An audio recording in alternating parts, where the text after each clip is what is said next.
Ignition sequence start. 6, 5, 4, 3, 2, 1, 0. Liftoff. We have a liftoff.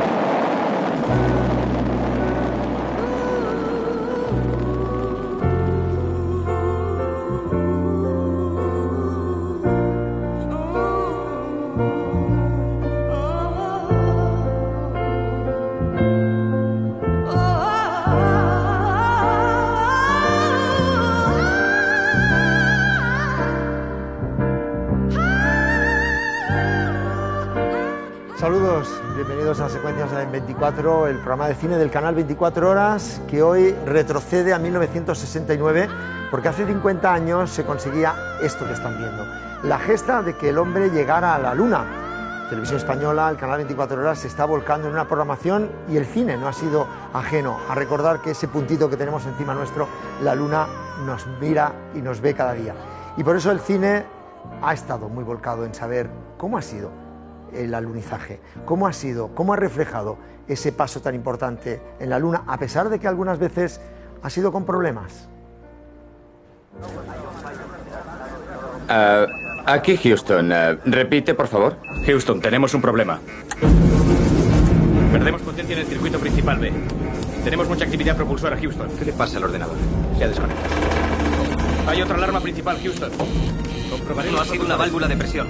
Quizá el grupo C. El ordenador vuelve a funcionar. Configuraré el RCS. Se ha disparado una luz de aviso. Hay múltiples indicadores de... Lo recuerdan, ¿no? Apolo 13 no es precisamente la misión con la que se llegó a la Luna, pero está entre las 50 frases de la historia del cine más importantes. Esta, Houston, tenemos un problema. Aquí no tenemos ningún problema. Aquí tenemos a un señor invitado que se llama Javier Sierra. ¿Qué tal? Muy buenas noches. De acompañarnos de nuevo en un programa espacial y especial. Bueno, y además en torno a esa frase de Houston tenemos un problema que no es del cine, evidentemente, es de Jim Lowell, que era el comandante de aquella misión y que todavía a fecha de hoy se acuerda mucho de esa frase y cada vez que da una conferencia empieza con ella porque ha acabado impresa en camisetas y en toda una memorabilia de aquel incidente. Y que siempre lo asociamos a que cuando tenemos un problema en la vida social decimos, Houston, tenemos un problema. Guillermo Balmori. ¿Qué tal? Encantado de estar aquí, también un programa especial y espacial, es el último de la temporada también, pero sobre todo porque el cine nos ha dado muy buenas muestras. Esta era una de ellas, pero si les pregunto tanto a Guillermo como a Javier o a cualquiera de ustedes, ¿qué estaban haciendo aquella noche del 20 de julio de 1969? Todos, es verdad, el que había nacido, por supuesto, todos tenemos en mente a una voz y a un profesional y un maestro. Jesús Hermida lo relataba de esta manera. Observen ustedes el pie, ahí está, ahí está. A las 101 horas 22 minutos 48 segundos de vuelo, el pie. Lentamente, muy lentamente, el pie de un astronauta se ha visto, se está viendo como tantea, como un niño recién nacido, levanta sus brazos para tocar a la madre.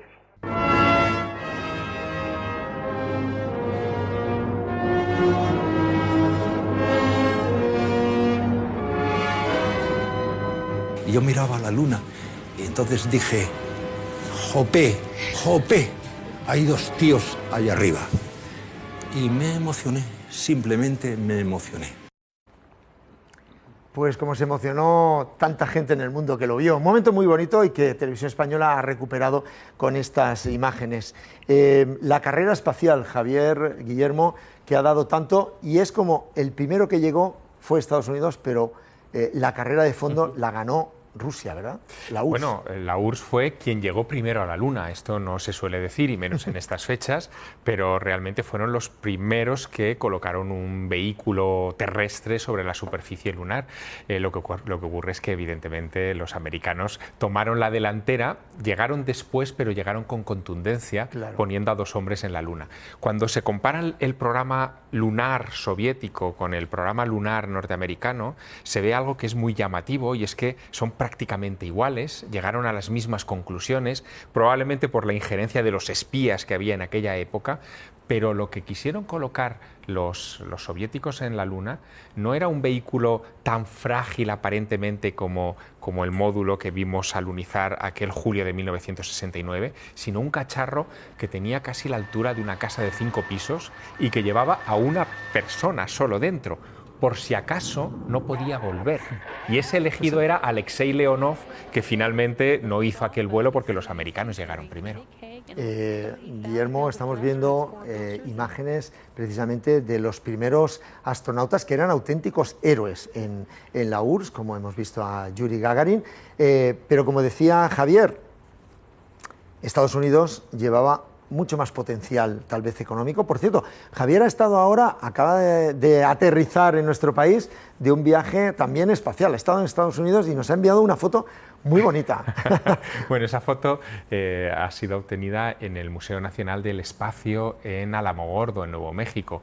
Buena parte de la carrera espacial norteamericana se desarrolló en ese desierto del sur de los Estados Unidos, que fue donde Wernher von Braun, el ingeniero alemán nazi, estuvo probando las V2 alemanas, y de hecho el Saturno V, el famoso cohete que llevó a Armstrong, Aldrin y Collins a la Luna, es un remedo de aquellos primeros cohetes nazis, de aquellas primeras bombas volantes que se ensayaron en Nuevo México. Y esa cápsula que veíamos allí es una Mercury, con la que John Glenn se convirtió en el primer astronauta americano en el espacio. Llegaban tarde porque primero fue Yuri Gagarin en 1961, Glenn llegó después, pero a partir del proyecto Mercury, de los 7 de la Mercury, que eran como semidioses, llegaron después los astronautas de la Gemini. Ahí estaba Neil Armstrong participando en algunos de aquellos vuelos, vuelos en los que ya iban dos, por eso se llamaba Gemini. Y de ahí se saltó al proyecto Apolo, que ya era, bueno, como un autobús, ya eran 3, ya era muchísima gente en la terminología de aquel tiempo, ¿no? Sí, estamos viendo pues cómo de alguna manera Estados Unidos se ha planteado a lo largo de la historia esa carrera espacial. ¿Sabes cómo llamaban a los astronautas en aquellos años Mercury y Gemini? Carne enlatada. Se llamaban a sí mismos porque estaban como... Sí, porque ellos estaban dentro de una lata, claro, que eran esas cápsulas que hemos visto, no podían prácticamente hacer nada, no tenían control, todo era controlado desde tierra, no eran pilotos propiamente dichos, eran humanos dentro de un cascarón. Eran pilotos obviamente de combate, pero no hay. Y dejados a la aventura. Bueno, la primera película, Guillermo, que hemos encontrado de la carrera espacial es precisamente rusa. Viaje cósmico. Es una película del año 37, rusa, que no es muy conocida, yo no sé si tú la conoces, pero que Viaje cósmico, que es una película que con esta estética rusa tan digamos, mastodóntica, ¿no? Estamos viendo ahí algunas imágenes, pues antes de que los americanos empezaran a hacer estas películas, digamos, de serie B, ¿no? Un poco así, pues margelitos y tal, ellos hicieron esta cosa un poco más seria, como eran los rusos, ¿no? Y que sí que es considerada como la pionera cinematográficamente hablando, porque fíjate, en el año 36 o 36, ¿sabes? Sí. Ya estaba partiendo. ¿No ves que esta estética es mucho más, digamos, industrial, ¿no? que el cine americano? Y además es en stop motion, es decir, los muñecos están hechos de stop motion. Ahí estamos viendo algunos. Todavía no es stop motion, pero cuando llegan a la Luna, exacto, sí que es stop motion. Bueno, es maravilloso que los rusos hayan sido los pioneros, pero sabéis que en literatura el primer astronauta que llega a la Luna es español. Sí, se llama Domingo González, aparece en un libro de 1638 que se llama A Man in the Moon, de Francis Godwin, y que claro... O sea, un libro inglés. Un libro inglés, pero claro, estamos hablando del siglo XVII, donde, claro, pero tiene su sentido. En aquella época, ¿quiénes eran los que circunnavegaban el mundo, los que cruzaban los mares? Eran los españoles. ¿Y sabéis de dónde despega ese primer cohete espacial en la literatura? Del Teide. Del Teide. La potencia, digamos, del cohete de este muchacho, en realidad era una cesta con 25 gansos. Eran 25 gansos los que propulsaron a aquel Domingo González hasta la Luna. O sea que ni Neil Armstrong ni los rusos. Nada, fue un español el que estuvo allí. Ahí estamos viendo esas imágenes precisamente. Bueno, sobre todo la URSS ha hecho películas en torno a la carrera espacial. Lógicamente hemos destacado 2, El cosmonauta, y esta que van a ver que se llama Salyut 7, que es rusa, de Klim Shipenko, donde hay Reduciendo pues, velocidad, una misión considerada suicida, es decir, con todos los peligros. No es para nada amable la película, pero plantea desde un punto de vista huyendo del cine palomitero, entendiéndolo como el gran blockbuster, los problemas de la nave espacial camino de la Luna. Hemos hablado antes de los orígenes del cine y ahí adelantamos el clásico, porque el clásico hoy no podía ser otro que Georges Méliès. Claro, y su viaje a la Luna de 1902. Fíjate que Georges Méliès, antes de hacer este viaje a la Luna, que es el famoso, ya era obsesivo con la Luna y tiene dos películas previas. Estamos viendo aquí una que se llama La pesadilla, en la cual un señor pues sueña con la Luna. Es de 1896. Este 1896. Fíjate. Y la Luna siempre en Méliès tiene cara y ojos. ¿Acordáis esa luna? Pues aquí vamos a ver también que es una luna. Pues ahí estamos viendo la Luna, que es la obsesión que él tiene. Y enseguida tiene cara y ojos y se aproxima en su pesadilla a este señor que está... ¿No ves? Siempre esta imagen de la Luna con cara, ¿no? Esta obsesión porque tenga ojos y cara la Luna. Otra película previa al viaje a la Luna es esta. Es La Luna a un metro. Esta es de 1898, o sea, 2 años después de la que hemos visto. Y aquí también es lo mismo, es un astrólogo que está mirando la Luna y la Luna que sufre alucinaciones. Siempre piensa en la Luna, igual que el propio Méliès, que tenía obsesión con la Luna, y siempre la recibe, como vamos a ver aquí también, con cara y ojos, y se le va acercando hasta que más o menos le absorbe. Aquí se llega a comer el aparato, ¿cómo se llama? El telescopio, y se quiere comer también al astrólogo. Es muy probable que estos directores de cine se sintieran fascinados por la novela de La Tierra a la Luna, de Julio Verne. Claro. Es de 1865, sí, claro, unos años antes. Justo, sí. Y en esa novela de Julio Verne... También franceses, además. Exacto. Hay varios detalles muy llamativos. Él se inventa, por ejemplo, el Club del Cañón para lanzar esa bala que llegaría a la Luna, que está en el viaje a la Luna. Que lo vamos a ver precisamente, el viaje a la Luna, de Georges Méliès, el clásico que hemos cogido hoy, con esta imagen. Fíjate, ahí está el cañón. Bueno, pues ese cañón, ¿sabéis dónde estaba? En la novela de Julio Verne. Estaba en Florida, no muy lejos de donde se lanzó después el Apolo 11. Y otro detalle curiosísimo de Julio Verne es que cuando regresa la bala a la Tierra, que además se llama Columbiad, el módulo lunar se llamó Columbia en homenaje a Julio Verne, cae a 11 kilómetros del lugar donde Julio Verne pensó que caería en el Pacífico. Eso, en un océano de 165 millones de kilómetros cuadrados, es una diana. Es una diana, sí, sí. Estábamos viendo aquí, no sé si lo podemos ver. Sí, podemos recuperar las imágenes del inicio. Tú decías que el primer español literario que había... Perdón, que el primer astronauta era... Viaje a la Luna, sí. Y cinematográficamente también es así. Tú fíjate que esta película que estamos viendo está coloreada, es un viaje a la Luna coloreado que se descubrió en el 2002 y que está coloreado a mano por el propio Georges Méliès. Sí, lo vamos a ver ahora de nuevo. En la tripulación que vemos que da la salida a ese cohete que decías tú, que se mete para ir a la Luna, vemos que la bandera está coloreada, es la bandera española. Míralo, fíjate. En el color. Y esto está coloreado por el propio Georges Méliès. Es decir, que en principio, si tú ves la versión en blanco y negro, parece que va a ser la bandera francesa, pero no. Una vez coloreada, la colorea evidentemente como la bandera española. Méliès sabía. Méliès era un visionario y además patriota. Bueno, pues muchas películas. Hemos seleccionado solamente las más atractivas, las más curiosas y las que perduran en la memoria. Volvemos a un clásico, a Fritz Lang, porque hizo Una mujer en la Luna en 1929, uno de los grandes directores clásicos también y potentes europeos, también puso la mirada en la Luna. No sé si tú sabes que la cuenta atrás es de esa película. O sea, la cuenta atrás para el despegue de cohetes... 5, 4, 3, 2, 1 es de esta película. Se usa en esta película y a raíz de aquí lo cogen en la realidad para hacer esa cuenta atrás lanzando los cohetes reales, pero se coge de esa película, el argumento de esa película. Él fue el que inventó la cuenta atrás. Otra película interesante es esta, First Man in the Moon, La gran sorpresa, una película británica con argumento de H.G. Wells, historia del primer hombre en la Luna, la primera versión que se hizo del hombre en la Luna y con astronautas. La gran sorpresa, tiene todo el estilo, todo el look británico. Esta que estamos viendo es Con destino a la Luna, un entretenido film de ciencia ficción de un artesano, de Irving Pichel, que aunque los decorados pues ahora puedan parecer, ¿no? Guillermo y Javier pues un poquito... Eran malos en su época ya, ¿eh? Eran malos. Bueno, pues estuvo nominado a los Oscars. Y estamos viendo ahora... A mí me recuerda al cohete de Tintín. Sí, un poco, ¿no? Pues fijaos, si era importante que hicieron un making of con la visita a los estudios, al decorado de la película, precisamente de Robert Heinlein, que fue el escritor de ciencia ficción que hizo esta película. Bueno, 3 años después, George Pal tuvo Oscar a los mejores efectos especiales. Y 3 años después hizo La Guerra de los Mundos y La Máquina del Tiempo. Esta es de la Tierra a la Luna. Esta es la que decía yo que los colores eran malos. Es una película con Joseph Cotten, George Sanders, Deborah Paget, pero no sirvió precisamente para levantar ese tipo de cine que empezaba. No es buena precisamente. Un ratón en la luna, Margaret Rutherford, que todos conocemos por la película Miss Marple, una disparatada comedia británica. Esta sí que era de tomar a guasa la carrera espacial entre Rusia y Estados Unidos. Y aquí es donde por primera vez se plantea de que realmente el hombre no estuvo en la luna. Ahí intentan engañar, se llama un ratón en la luna.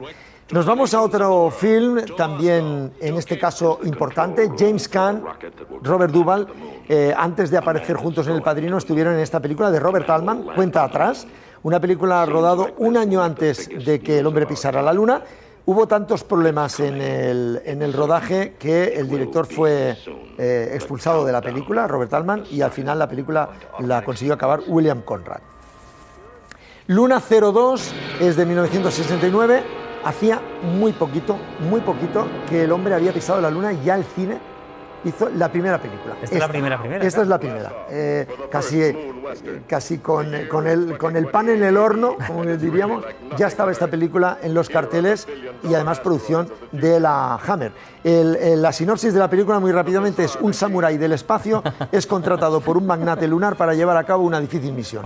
Un asteroide amenaza con introducirse en la órbita lunar y se debe evitar el desastre. Sin embargo, las intenciones de su jefe son distintas. Pero fijaos cómo ya aparecen en esas secuencias la idea de los domos o las cúpulas como base lunar. Claro, es algo que, y fijaos, ya la estética... Exacto, eso estaba ya en los planes de los rusos en 1965, ya estaba el de construir ese tipo de, en fin, de instalaciones en la Luna, y está ahora en los planes de Donald Trump y de la administración americana, es decir, que forma parte de una idea atávica global, que es la de colonizar la Luna. Y que perdura. Gregory Peck también ha participado en una película lunar, en esta, Atrapados en el espacio, de John Sturges.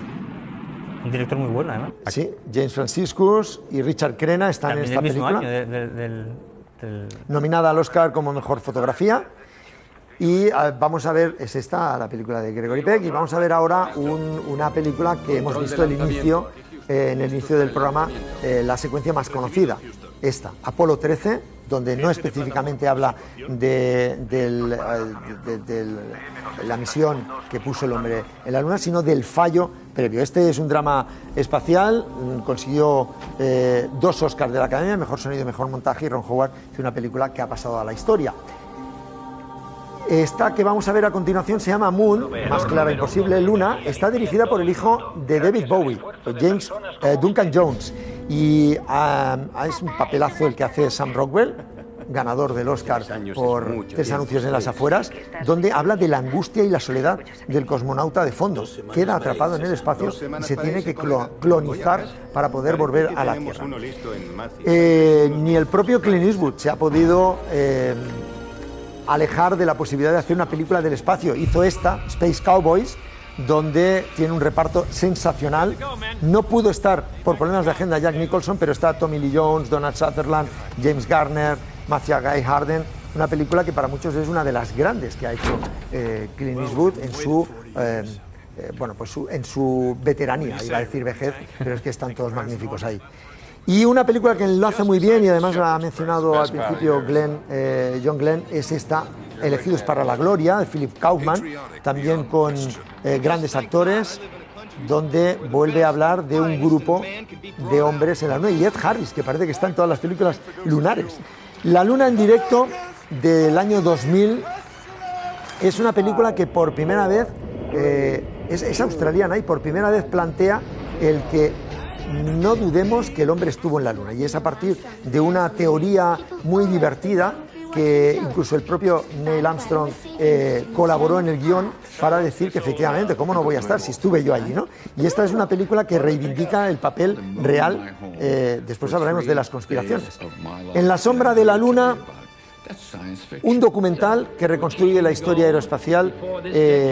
Por primera vez es donde se ven las imágenes que después, ahora ya las estamos viendo con Apolo 11, por ejemplo, pero por primera vez se veían estas imágenes con una nitidez impresionante. Y nos vamos a la última de las películas que ha tratado el hombre en la luna, que es First Man, el primer hombre, con Ryan Gosling, al que muchos comparan con Guillermo Balmori, y la verdad es que se parece, y lo hicimos el día que hablamos de la película, donde además aquí intervino precisamente también Neil Armstrong en la película. La más reciente película es un documental, Apolo 11, que se estrena este fin de semana, el próximo fin de semana, y donde podemos ver el making of. Es impresionante esa película. Es una maravilla. Yo vi la premiere en Zúrich hace poco, junto con astronautas. Bueno, fíjate, estaba Buzz Aldrin en la fila de delante, donde yo estaba viendo la premiere.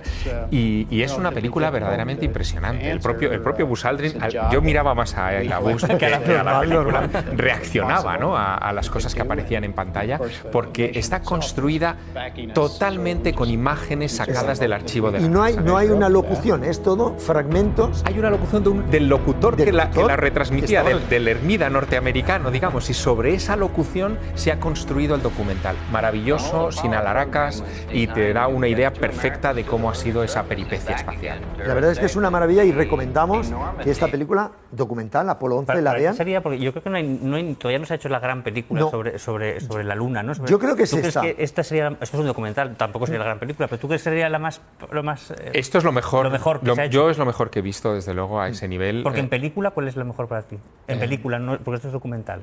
Bueno, de todas las que hemos repasado, yo creo que no hemos visto. Pero yo creo que la más fiel es Apolo 13. Sí.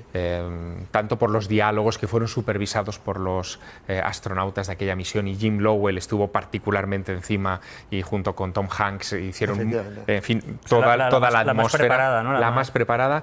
Y luego recoge algo que habitualmente se queda fuera del espectro cuando se habla de la Luna, y es todos los problemas que generaba una expedición como aquella, para hombres de entre los 30 y los 40 años, que eran enviados con toda la potencia de Estados Unidos a la Luna, a hacer algo que nadie en su generación iba a poder imitar. Esa gente, cuando volvía, claro, ¿qué hacía? ¿Qué hacía con el resto de su vida? Claro. Los mejores años de nuestra vida, ¿no? Exactamente, cuando he estado en el espacio. Y ahí se genera también una metaliteratura interesante. Por ejemplo, la conspiración. Es decir, se ha hablado de que sí o no es verdad que el hombre estuvo en la Luna. Recuperamos algunos fragmentos de películas, por ejemplo, un falso documental, Operación Luna, de 2002, francés, que puso en tela de duda el alunizaje, realidad o ficción. Se pregunta esta película. Pero destacaba, además está la figura de Stanley Kubrick ahí. Siempre. Pero destacaba esta película, Capricornio 1, Javier Sierra, sí, como la primera importante. Sí, Capricornio 1 es, yo creo, el largometraje que recoge esa idea de que todo aquello fue una puesta en escena cinematográfica, ¿no? Y que era imposible que con la tecnología de aquel tiempo hubiéramos podido poner a dos hombres en la Luna una noche de julio como esta de hace 50 años. Pero aquí hay que considerar también otra cuestión. Había una carrera de verdad entre los rusos y los americanos. Sabían los unos lo que estaban haciendo los otros. Si los americanos hubieran falseado esto, al día siguiente los rusos hubieran tenido el gran argumento para desacreditar a la nación enemiga y a todo su sistema, efectivamente. Y eso no se produjo nunca. Pero hay otra prueba más. Hoy tenemos orbiters, tenemos misiones orbitando la Luna, que están enviándonos imágenes de los lugares donde alunizaron todas estas misiones. Es decir, el ser humano, cada vez que llega a un sitio, y esto es muy duro decirlo, deja basura. Y ahí está basura espacial, la basura. Los restos. Exacto, los restos están allí. Apolo 18 es otra película que ha querido destacar. Sí. Apolo 18 es otro falso documental. Otro falso documental. Claro, las misiones Apolo acaban con la 17 oficialmente, pero la NASA tenía programadas hasta la Apolo 20. Fue a raíz del accidente del Apolo 13 y de que detectaban que ya no generaban, gran expectación mundial los sucesivos alunizajes, que decidieron cancelar las misiones. Pero este falso documental se plantea la hipótesis de ¿y si mandaron una Apolo 18 en secreto? Y no lo dijeron. Bueno, pues es interesante, como enfoque es interesante. Claro. ¿Fue así? No. Supongo que muchos son jóvenes, espectadores de Secuencias 24, pero los más veteranos recordamos al maestro Jiménez del Oso y a un programa que se llamaba La Puerta del Misterio y Alternativa 3, que es un documental, otro falso documental, que apareció en 1977 en Televisión Española. Fernando Jiménez del Oso terminó su serie de programas La Puerta del Misterio en la segunda cadena, el UHF en aquella época, diciendo que tenía un documental que iba a ser muy controvertido, que era este, donde se hablaba de un programa secreto para enviar a una élite humana a la Luna y a Marte para salvarlos de un eventual cambio climático que iba a acabar con la Tierra. Estamos hablando de algo de los años 70 claro, que causó gran conmoción porque había incluso una secuencia de una especie de topo que se movía por debajo de la superficie marciana. Luego había vida animal, según esos documentos exclusivos en Marte.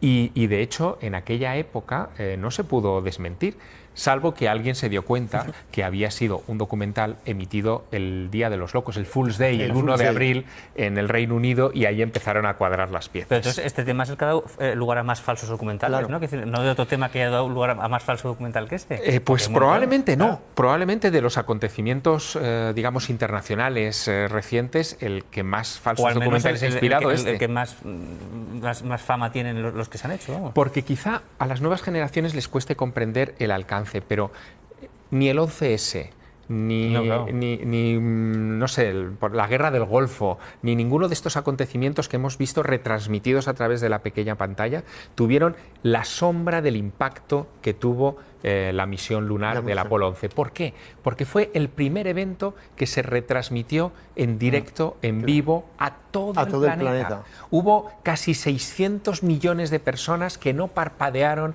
aquella noche madrugada, en España nos pilló en la madrugada, hasta ver el pie de Armstrong sobre la superficie lunar.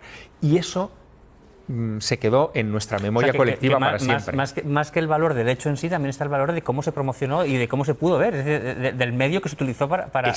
Es el gran momento de marketing es un momento de marketing de la historia, cosa, ¿no? De la historia. Iba a decir de Estados Unidos, no es verdad, es el gran momento de marketing de toda la historia. Hay otra secuencia que nos enlaza con los extraterrestres y que ha querido recuperar también Javier Sierra, y es esta que muchos recordarán por este movimiento.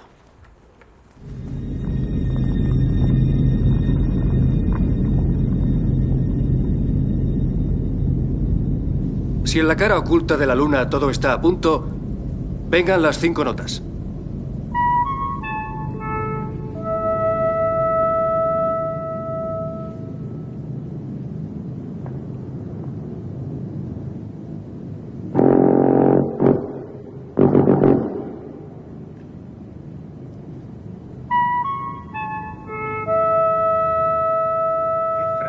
Bueno, qué bonito. Además es que... En la Luna todo está listo, ¿no? Todo está listo. Y además ese lenguaje musical que estamos escuchando de fondo en una película magistral de Steven Spielberg. Bueno, es que en aquella época, la película Encuentros en la tercera fase es 1977, han acabado ya las misiones lunares, pero ha quedado la duda internacional de por qué ninguna de las misiones lunares ha ido a la cara oculta de la Luna.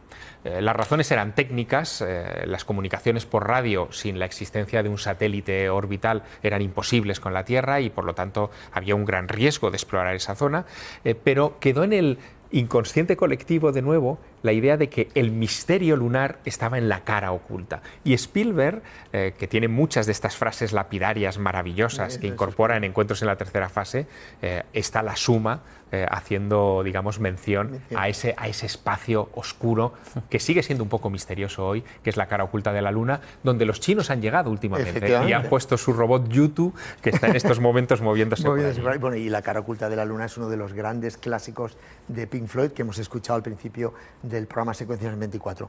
Hemos recuperado algunas películas, la verdad es que es un placer escuchar a Javier Sierra, pero queremos mencionar algunas películas raras, que vamos a ir viendo encadenadas, algunas de las rarezas que ha planteado el alunizaje. Hemos cogido nada más que películas donde el hombre está en la Luna, no son películas del espacio, son películas para que vean un poquito cronológicamente cómo se ha desarrollado tanto la estética como en los también... años 50, sobre todo, Bueno, cuando tenían más todas estas películas. Mira, ves, esos son V2, o sea, son bombas volantes, ¿no? Son películas que hablan el hombre en la luna con todos los misterios, con todos los problemas. Los platillos volantes. Los platillos volantes, películas absolutamente increíbles como esta. Un grupo de astronautas van a la luna y se encuentran mujeres desnudas, bellas mujeres desnudas en la luna. O sea, la paranoia absoluta. Además, el tráiler fue muy prudente porque no se ve nada. Pero hay otra que sí que se ve. Bueno, pero veis cómo son los trajes espaciales y cómo poco a poco el cine pues ha ido ofreciendo bueno, pues un montón de posibilidades. Esta película, lo curioso es que la música es de Antón García Abril, el compositor de El hombre y la tierra, de Los santos inocentes. ¿Qué hacía este hombre en esa película? Pues una turolense, efectivamente. Bueno, películas donde incorporaban a los más pequeños, reclutando astronautas. En fin, muchas películas. Claro, es que a los niños les fascinaba, lógicamente. Claro, el hombre en la luna. Aquí, por ejemplo, estamos viendo cómo los niños estaban en la nave espacial viendo la luna. Son películas que de alguna manera mostraban la fascinación del hombre en la luna. Hay imágenes, por ejemplo, esta que hemos visto antes del amanecer lunar. Esa imagen también causó un impacto en su momento en la prensa y en la población mundial impresionante, porque era la primera vez que nos veíamos desde lejos. Claro, y una de las cosas que dicen todos los astronautas que han pasado por la Luna, sin excepción, es que lo que más les impactó fue ver a nuestra casa allá lejos, tan llena de vida, mientras ellos estaban rodeados de algo, de un mundo tan inerte. Mucho a la imagen que había dado en 2001 Kubrick, ¿eh? Efectivamente. Decían, es increíble cómo es tan parecido. La hizo un año antes la película. Hablábamos también de que ha habido misiones fallidas. Tenemos unos minutos para hablar de Snoopy. Pero ojo, Snoopy era el nombre que se le dio, estamos viéndolo, a un... Por cierto, aquí dijeron que... verán que hay un punto que pasa por el lado y dijeron, esto es un extraterrestre, ¿cómo puede ser?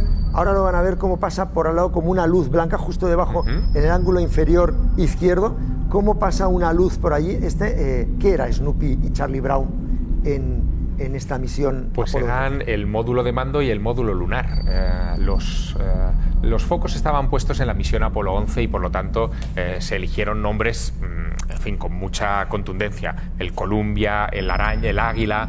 Pero los cachondos del Apolo 10, que estaban, digamos que con menos observados, decidieron jugar y le pusieron esos nombres, Charlie Brown y Snoopy, al módulo de mando y al módulo lunar.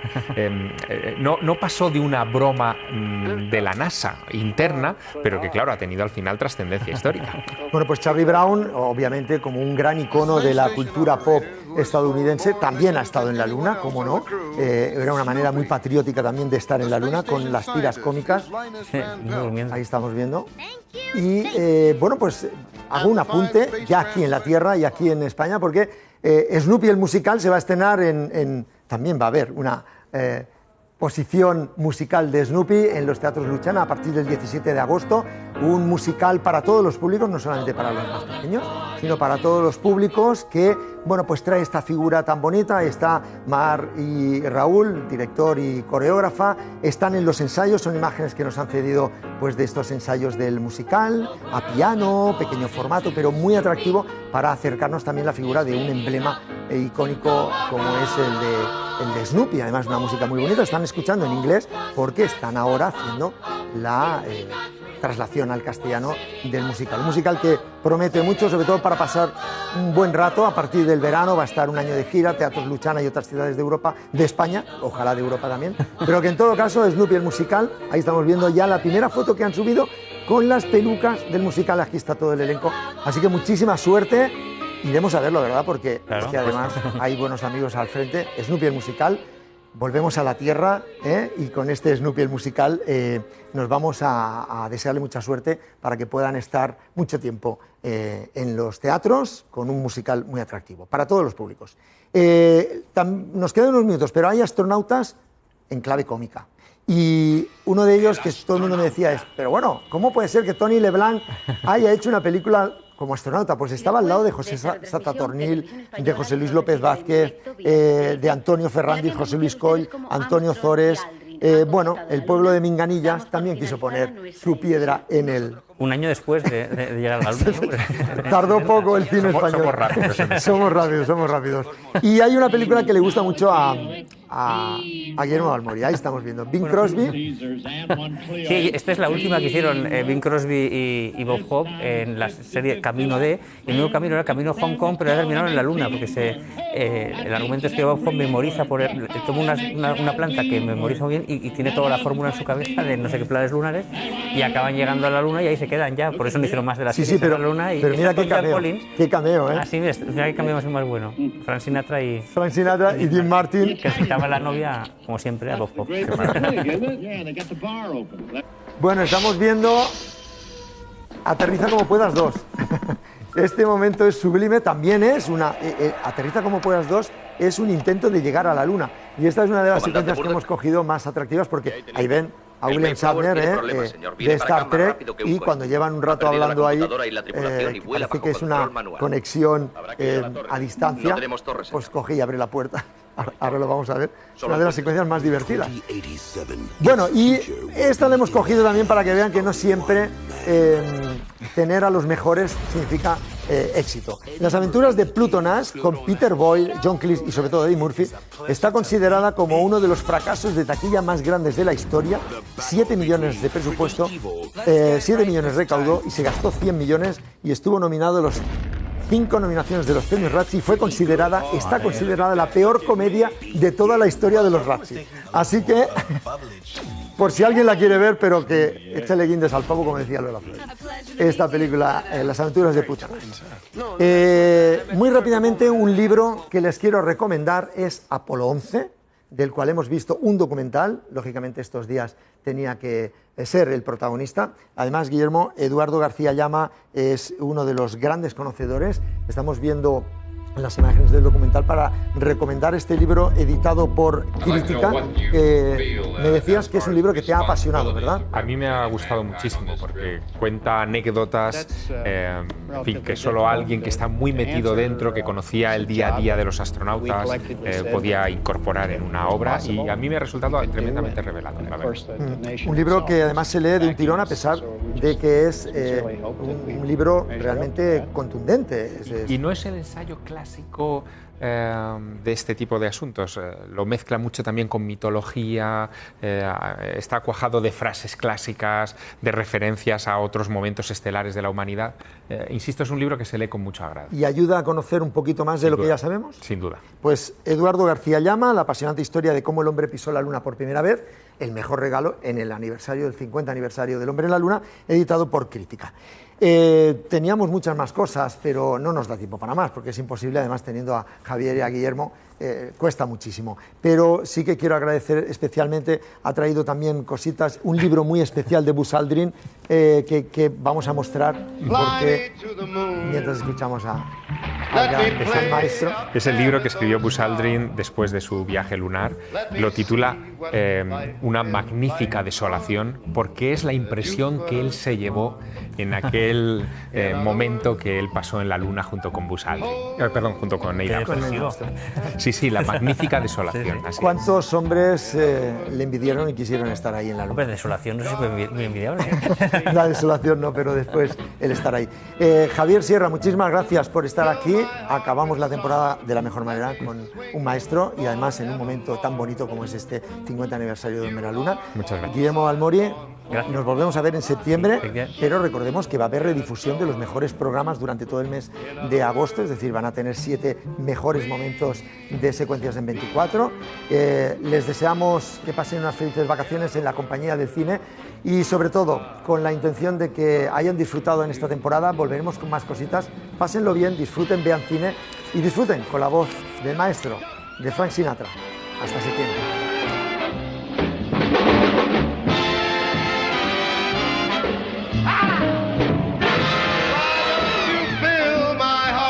Song, let me sing forevermore, because you are all all I long for and adore. In other words, please be true.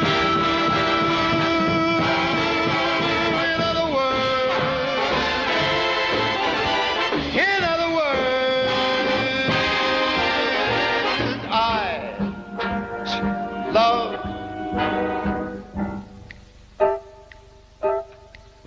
you. Fly me to the moon. Let me play up there.